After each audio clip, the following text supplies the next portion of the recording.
Welcome, dear listeners, to a tale that will make you question the very reflection staring back at you. Mirrors have always been portals to a world just slightly out of reach, a perfect mimic of our own. But what happens when that mimic begins to act differently? When it stops being a passive observer and instead becomes something more, something sentient, something sinister. Tonight, we unravel the story of Michael Carter, a man whose reflection no longer follows the rules of this reality. It begins with a fleeting oddity, a movement out of sync, a smile that wasn't his own. But as the days pass, the reflection becomes a messenger, leaving cryptic notes that lead Michael down a path of buried guilt and horrifying truths. Lean in close as we explore the stranger's reflection. But be warned, after hearing this story, you may never look at your mirror the same way again. Are you ready to face what lies just beyond the glass? Then let us begin. Michael Carter stood in his cramped bathroom, staring at the man in the mirror. Steam from the shower clung to the glass, blurring the edges of his face. He reached for his toothbrush, but his hand hesitated halfway. Something felt off, like a phantom itch he couldn't scratch. He wiped the mirror with his towel. His reflection didn't move. Michael froze. His mind scrambled for an explanation. Perhaps his late-night bender was catching up to him. Maybe it was just the lingering effects of exhaustion, the kind that left you questioning reality. He blinked hard, and the reflection caught up, mirroring him perfectly. "Get it together," he muttered, forcing a grin. The man in the mirror grinned back. He shook it off, finished his morning routine, and shuffled into his tiny apartment's kitchen. The window by the sink spilled gray morning light onto a cluttered counter. Michael brewed his coffee, savoring the bitter aroma as it filled the space. He was pouring his first cup when the feeling returned, a crawling awareness prickling his neck, as if unseen eyes were studying him. He glanced toward the hallway. At the end of it, the bathroom mirror faced him, its reflection faint but visible. The man inside the mirror was still staring at him. Michael tried to ignore it. He left for work, where the monotony of his office job offered little distraction from his growing unease. He spent the day buried in spreadsheets, avoiding small talk with his coworkers, who barely noticed him anyway. By the time he returned home, dusk had cast long shadows over his apartment. That evening, he resolved not to look at the mirror. Instead, he brushed his teeth in the kitchen sink, the harsh fluorescent light overhead buzzing faintly. He tried to convince himself that it was all in his head, a symptom of stress or a lack of sleep. But sleep didn't come easily. His dreams were fractured, filled with fleeting images of the mirror, of eyes that weren't his own watching him with cold intent. He woke several times throughout the night, drenched in sweat, certain he'd heard someone whisper his name. By the time the sun rose, Michael felt like a husk of himself. He shuffled to the bathroom out of habit, too tired to fight his routine. It wasn't until he stepped away from the sink that he saw it, a note pressed flat against the inside of the mirror. Written in his own handwriting, it read, "I need to talk to you." The words buzzed in Michael's skull for hours. He wanted to dismiss it as a prank or his own sleep-deprived hallucination, but there was no explanation for how the note got there. The surface of the mirror was intact, seamless, no signs of tampering. He ripped the note down and inspected it closely. The handwriting was unmistakably his own, the same looping TS, the slight slant to the right, but he had no memory of writing it. His stomach churned as he crumpled the paper and tossed it into the trash. That night, he taped a sheet of black construction paper over the mirror and vowed not to think about it. But the next morning, the paper was gone. The note had changed. "You're not remembering everything, are you?" Michael's grip on reality started to slip. He spent hours scrutinizing the mirror, searching for hidden mechanisms or secret compartments. When that yielded nothing, he turned to his reflection, studying its every movement. The reflection studied him back. He began noticing discrepancies. Small things, at first, a blink that didn't quite sync up, a tilt of the head delayed by a fraction of a second, but then it grew bolder. One evening, as he stood staring at the mirror, his reflection smiled when he didn't. it wasn't a kind smile. Michael started avoiding mirrors altogether, but they seemed to conspire against him. A glass of water on his nightstand, the darkened screen of his television, the windows in his apartment, they all betrayed him, revealing the other Michael watching, waiting. More notes appeared, scrawled in his own hand but bearing words he didn't remember writing. Ask her what happened that night. She knows the truth. I'm not your enemy. The messages clawed at his sanity. He didn't know who she was or what night the notes referred to. His memory, normally a reliable ally, had grown hazy around the edges, as if whole chunks of his life had been swallowed by fog.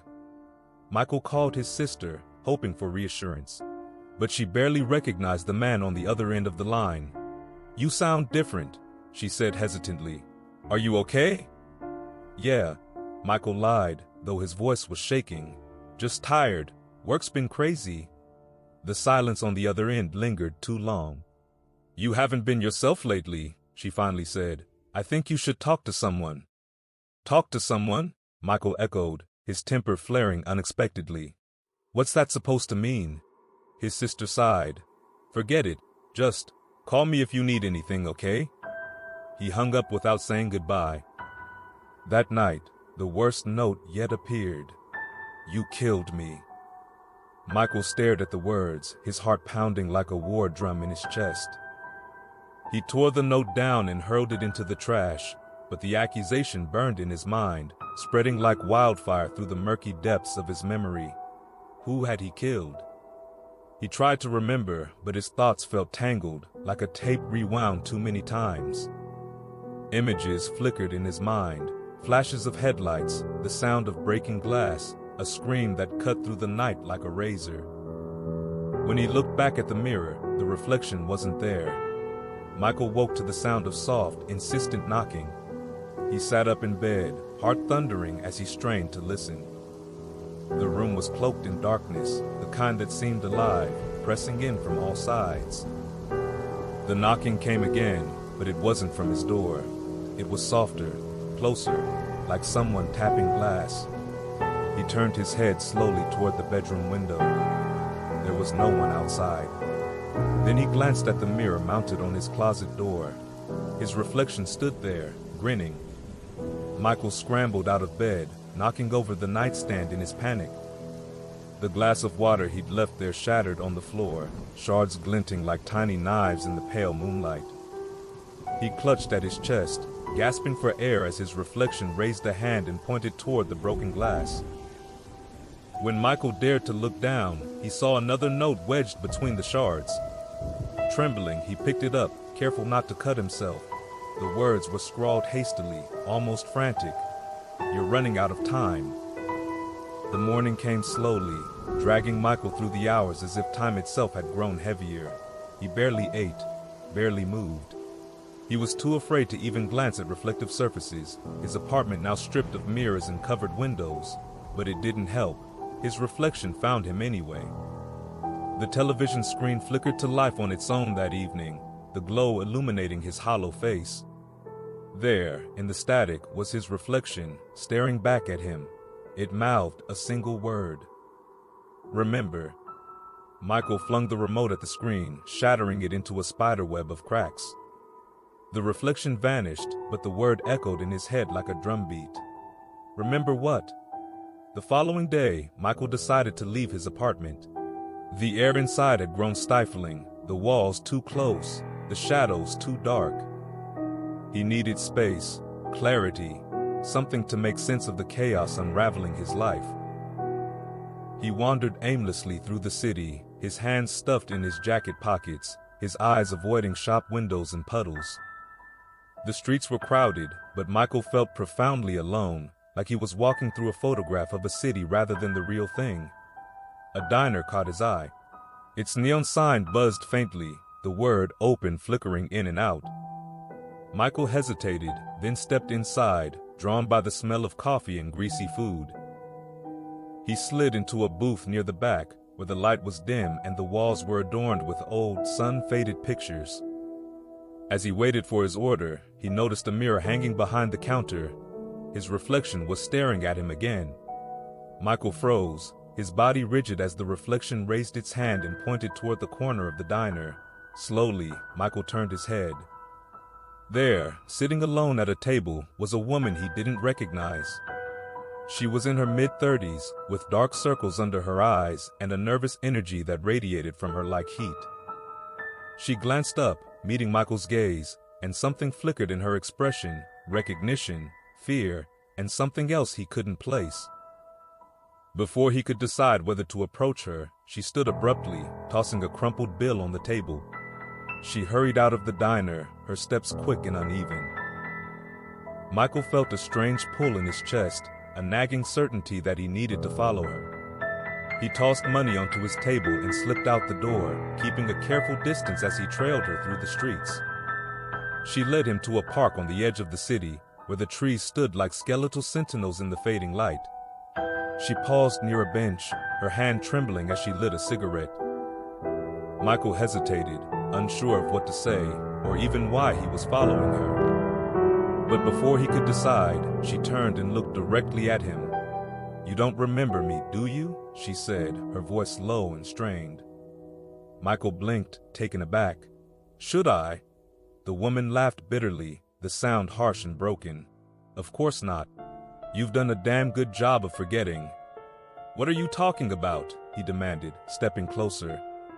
Her expression hardened. "You don't even know who I am. You don't remember the accident." A cold knot tightened in Michael's stomach. "Accident?" "You were drunk," she said flatly, her words cutting like glass. "You ran a red light, hit my car, killed my husband."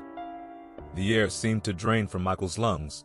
The memory came rushing back in disjointed fragments. Headlights in the dark, the screech of tires, shattered glass raining down like stars. He remembered stumbling out of his car, blood trickling down his temple, and her, standing by the wreckage, screaming his name. He stammered, his voice barely above a whisper. I didn't know." "Because you didn't want to know," she snapped. "You buried it. Moved on like it never happened. But he didn't." Michael stared at her, the weight of her words crashing down on him.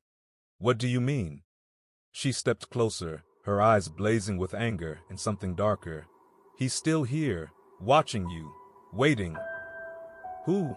Michael croaked, though he already knew the answer. She didn't reply. Instead, she turned and walked away, her figure swallowed by the shadows of the trees. When Michael returned to his apartment, the atmosphere was heavier than ever, as if the air itself carried a charge. He stood in the center of the living room, his pulse pounding in his ears. "I know who you are," he said aloud, his voice trembling. The room remained silent. "I remember," he shouted, anger and fear mixing in his chest. "What do you want from me?" The mirror on the closet door rattled violently, the sound cutting through the silence like a gunshot. Slowly, Michael approached it, his reflection waiting for him. But this time, it wasn't a reflection. The figure in the glass stared back at him, its features twisted with rage. Its eyes burned with a terrible intensity, and its mouth moved silently, forming words Michael couldn't hear.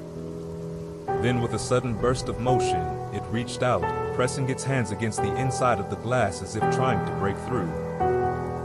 Michael stumbled back, tripping over the corner of the coffee table. He scrambled to his feet, but the figure didn't follow. Instead, it pointed at the mirror's surface, where a new message had appeared, written in thick, dripping letters. "You can't hide from the truth."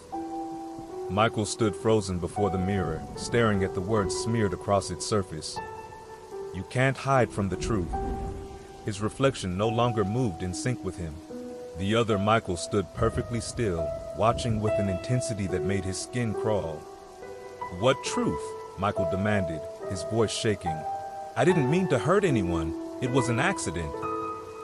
The reflection's lips curved into a smile, not a kind one, but something sharp, cruel. Slowly, it raised its hand and pressed it against the glass.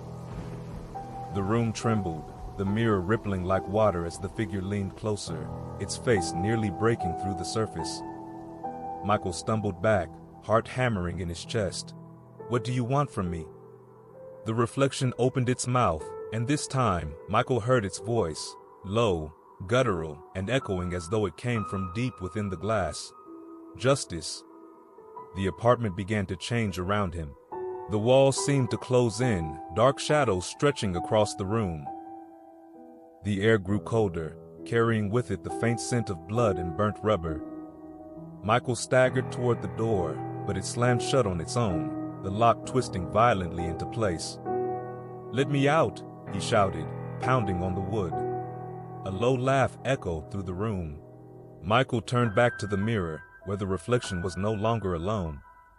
Another figure stood behind it, a man Michael didn't recognize at first.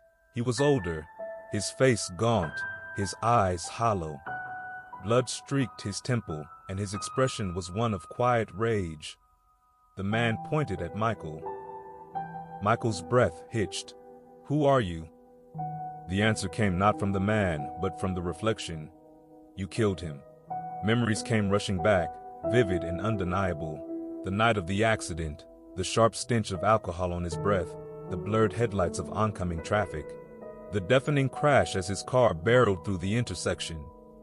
He remembered stumbling out of his vehicle, dazed but alive, and seeing the other car, its front crumpled like a tin can. And the man slumped over the steering wheel, motionless. "No," Michael whispered, shaking his head. "No, I didn't. I tried to help him." The reflection sneered. "You didn't even call for help. You ran." Michael's knees buckled, and he sank to the floor. "I didn't mean to. I was scared. I didn't know what to do." "You left him to die," the reflection growled, its voice resonating with an unnatural weight. The man behind the glass stepped closer, his hollow eyes locking onto Michael. The room filled with the sound of shattering glass as the mirror cracked, spiderweb fractures spreading outward. The figure began pushing through, his bloodied hand breaching the surface like a swimmer breaking through ice. Michael scrambled back, his mind racing. "What do you want me to do? Tell me how to fix this." The reflection's voice was a whisper now, soft but dripping with malice. "You can't fix the past, but you can face it." The mirror shattered completely, and the man stepped into the room. His presence was overwhelming, the air around him vibrating with a cold, suffocating energy. Michael tried to move, but his body refused to obey. The man reached out, his hand impossibly heavy as it clamped onto Michael's shoulder.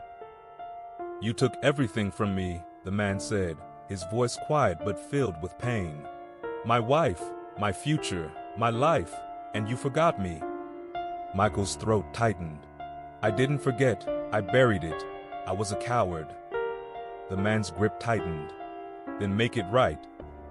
"I will," Michael said desperately. "I'll do whatever it takes. Just tell me how." The man stared at him for a long moment, his expression unreadable. Finally, he released Michael and pointed to the mirror frame, which now stood empty, its glass reduced to shards on the floor. Michael hesitated, then approached the frame. The dark void beyond it seemed to pulse with energy, drawing him in. "Confess," the man said. "Face the truth. And face me." Michael stepped through the frame and the world shifted around him. He was no longer in his apartment. Instead, he stood on a desolate street beneath a blackened sky. The wreckage of 2 cars lay before him, twisted metal illuminated by a pale, ghostly light. The scene was frozen in time. One of the cars was his, a battered sedan with its front crumpled and windshield spiderwebbed with cracks. The other was the man's car, its driver's side crushed inward. Michael approached the wreckage, his heart heavy with dread. Inside the man's car, he saw his lifeless body, slumped against the seatbelt. Blood streaked his face, and his hand rested limply on the dashboard. "I'm sorry," Michael whispered, his voice breaking. "I'm so sorry." The man appeared beside him, his ghostly form shimmering in the dim light. "Sorry won't bring me back, but it's a start." "What do I do now?" Michael asked, tears streaming down his face. "Tell the world what you did," the man said. "Tell my wife, tell the truth." When Michael opened his eyes, he was back in his apartment, lying on the floor. The mirror was whole again, its surface clear and unbroken. His reflection stared back at him, moving in perfect sync. The weight in his chest felt lighter, but the guilt remained, a heavy reminder of what he had done. The next morning, Michael walked into the police station and told them everything. The officers listened in stunned silence as he confessed to the accident, to leaving the scene, to the life he had destroyed. Later, sitting in a cold, sterile interrogation room, Michael felt something he hadn't felt in years: peace. As he awaited his fate, he thought of the man from the mirror. He wondered if, wherever he was, the man had finally found peace, too. But in the corner of the room, barely visible in the faint reflection of the one-way glass, Michael thought he saw a familiar figure watching him. The man smiled. The end. And so, dear listeners, we close the curtain on tonight's chilling tale of the stranger's reflection. A story of guilt, redemption, and the shadows that linger in the corners of our lives. But as you step away from the mirror and turn out the lights, ask yourself this: what would your reflection do if it were free? But don't stray too far, for the night is long, and our next tale promises to haunt your thoughts long after the final word is spoken. Imagine this: a fire lookout, high above the world, surrounded by nothing but endless forest and silence. The rules of the job seem simple. Never leave the tower after dark. Don't look out the window after sunset. And if you see her, don't smile back.